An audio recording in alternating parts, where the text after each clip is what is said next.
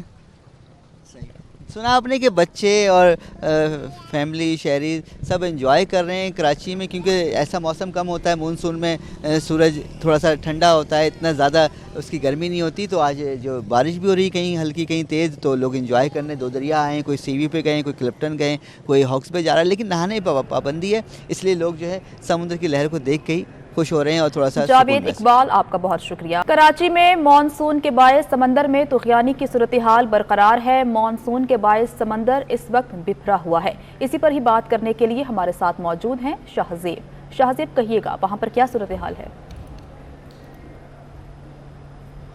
دیکھیں کراچی کی ساحلی پٹی, ہاکس بے, پیراڈائز, سینسویٹ پوائنٹ, ان جگہوں پر جو ہے شہریوں کو آنے سے گریز کرنا چاہیے, کیونکہ اس وقت جو ہے سمندر بھپرا ہوا ہے. مونسون کے باعث جو ہے سمندری لہریں جو ہے ان کی جو اونچائی ہے وہ 7 سے 8 فٹ جو ہے دکھائی دے رہی ہے. اور ساتھ ہی میں آپ کو یہاں پر بتاؤں کہ یہاں پر جو دن کے اوقات میں جو سمندری لہریں وہ 7 سے 8 فٹ تھیں, جس کے سبب جو یہاں پر ہرٹس بنے ہوئے ہیں ان کی دیواریں جو ہے ٹوٹ چکی ہیں سمندری لہروں کی وجہ سے. اور جو ہے یہاں پر قانون نافذ کرنے والے ادارے, پولیس, رینجرز جو ہے ہاکس بے آنے والی جو شاہراہ ہے وہاں پر موجود ہیں, اور شہریوں کو جو ہے یہاں پر آنے نہیں دیا جا رہا. جبکہ محکمہ داخلہ سندھ کی جانب سے دفعہ 144 بھی جو ہے نافذ کی گئی ہے, جو سمندر پر نہانے پر پابندی عائد کی گئی ہے, اور جس میں بتایا گیا ہے جو بھی اس کی خلاف ورزی کرے گا اس کے خلاف جو ہے قانونی کارروائی کی جائے گی. اس وقت بھی جو ہے سمندر کی جو لہریں ہیں وہ 4 سے 5 فٹ کی اونچائی جو ہے دیکھنے میں نظر آ رہی ہے. جبکہ ساتھ ساتھ میں آپ کو بتاؤں یہاں کے جو رہائشی ہم سے بات کری تو ان کا کہنا یہ تھا کہ جب سورج پڑوان چڑھتا ہے تو سمندر کی لہریں اونچی ہو جاتی ہیں, اور جیسے ہی سمندر ڈھلنا شروع ہوتا ہے. بہت شکریہ, آپ ہمیں تفصیلات سے آگاہ کر رہے تھے. نیوز اسٹوڈیو سے اتنا ہے. آپ دیکھتے رہیے 24 نیوز HD.